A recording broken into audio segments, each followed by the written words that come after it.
Seigneur, je te bénis d'avoir fait de moi un musicien, car je sais très bien dans mon cœur que je ne le suis pas. Parce que je ne suis pas musicien, tu m'as donné de comprendre ce que sont l'abandon et l'humilité.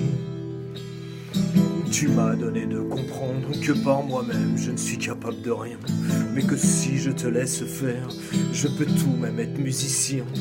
Ce n'est pas quelque chose que j'ai recherché, car c'est ma femme qui m'a offert cette guitare.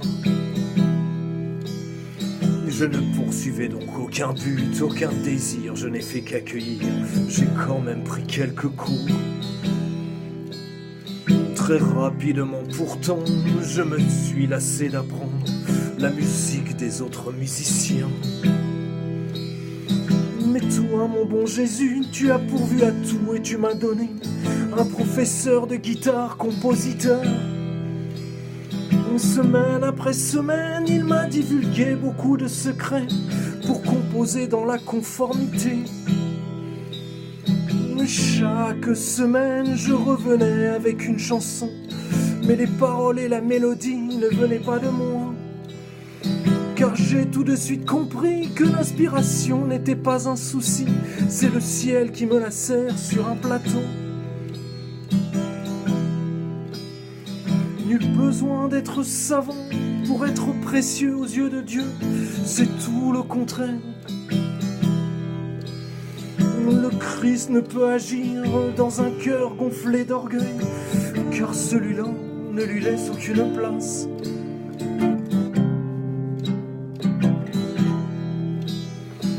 Par mon exemple de guitare, je veux simplement vous expliquer que Jésus ne peut vraiment se manifester à travers une personne que si cette dernière est bien consciente que par elle-même, elle ne peut rien.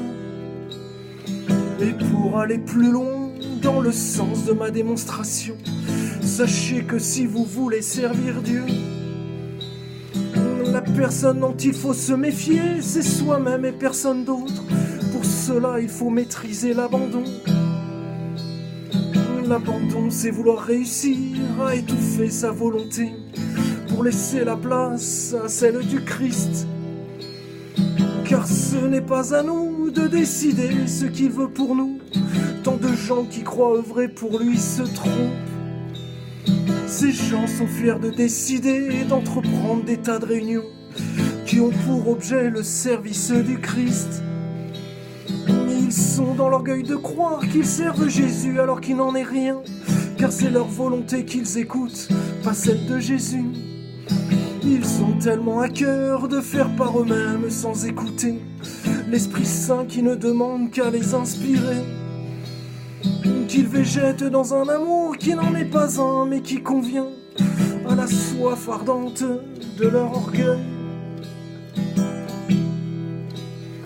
Nul besoin d'être savant pour être précieux aux yeux de Dieu, c'est tout le contraire. Le Christ ne peut agir dans un cœur gonflé d'orgueil, car celui-là ne lui laisse aucune place. Nul besoin d'être savant pour être précieux aux yeux de Dieu, c'est tout le contraire. Le Christ ne peut agir dans un cœur gonflé d'orgueil, car celui-là ne lui laisse aucune place.